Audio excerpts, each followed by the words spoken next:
Green morning दोस्तों, स्वागत है आपका अपने ग्रीन प्लैनेट के यूट्यूब चैनल पर।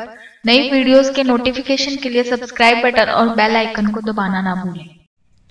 नमस्कार, आज आपण गंगापूर भागामध्ये संतोष गुडदे यांच्या शेतामध्ये आलेला आहोत आणि त्यांनी या ठिकाणी ढोबळी मिरची केलेली आहे, शिमला मिरची जी केलेली आहे, तर त्यांच्या शेतामध्ये आपण आलेलो आहोत आणि त्यांनी या ठिकाणी त्यांचा आपण अनुभव जाणून घेऊया की सर काय सांगाल तुम्ही या ठिकाणी। नमस्कार, मी ग्रीन प्लॅनेट या कंपनीची बेसल डोसमध्ये भूमी पॉवर आणि रूट गार्ड हे प्रोडक्ट आपण वापरलं होतं। तर रूट गार्डचा असा एक फायदा झाला की 100% मर थांबलेली आहे। आमच्या गावामध्ये अजून एक शेड आहे, त्यांनी 12,000 रोपं लावली होती, त्यातले 50% म्हणजे 6,000 रोपं त्यांना पुन्हा आणावी लागली आणि आपण हा 20 गुंठ्याचा प्लॉट असल्यामुळे इथं 5,000 रोपं लागली आणि आम्ही जी 500 रोपं आणली होती एक्स्ट्रा डागडूग करण्यासाठी ती आमची तशीच पडली, आम्हाला ती लागली नाहीत। हा एक मेन फायदा आम्हाला रूट गार्डचा झाला।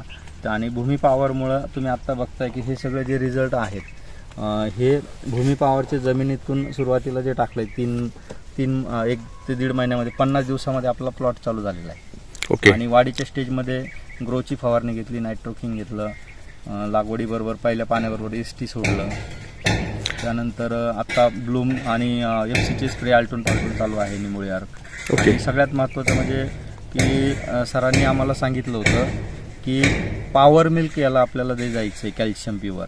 तर अर्धा लिटर कॅल्शियमसाठी पॉवर मिल्क याला जमिनीतून दिलं आणि अर्धा लिटरचा आपण वरतून एक स्प्रे घेतला। तर एकदम हे जे आहे एकदम टणक झालेलं आहे, चकाकी पण मिळाली आणि साईज पण मिळाली।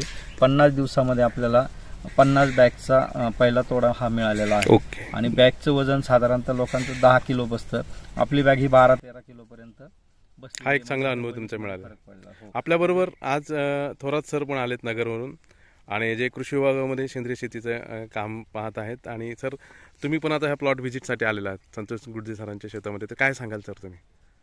नक्कीच प्लॉट आणि हा जो रिझल्ट जर पाहायला गेला तर उत्तम अशी शेती आणि सेंद्रिय पद्धतीने शेतकऱ्यांना करता येऊ शकते, त्याचं हे उत्तम उदाहरण आहे। रासायनिक खताचा भडीमार करून तुम्ही शेतीचं तर नायनाट करतायच, प्लस तुम्ही तुमच्या पिकाचं उत्पन्नाच्या एक फायद्याच्या पाठीमागे जी पळत आहे हे थोडंसं थांबून तुम्हाला फायदा तर नक्कीच मिळाला पाहिजे, परंतु सेंद्रिय शेतीची सांगड पकडा। आणि त्याचं हे उत्तम उदाहरण गुड्डे साहेबांचा हे मिरचीचं प्लॉट आहे। तर मी सगळ्या शेतकऱ्यांना विनंतीच करतो की रासायनिक टोटली बंद करा आणि 100% सेंद्रियमध्ये उतरा। तुम्हाला रिझल्ट पण मिळतोय, उत्पन्नही चांगलं मिळतंय आणि तुमची जमीन सगळ्यात महत्त्वाची म्हणजे तिचा ऱ्हास होत नाही। म्हणून सगळ्या शेतकऱ्यांना विनंती करतो, झालंच तर गुडदे साहेबांच्या या प्लॉटला एकदा व्हिजिट करा आणि प्लॉटची आवश्यक एकदा पाहूनच जा। धन्यवाद।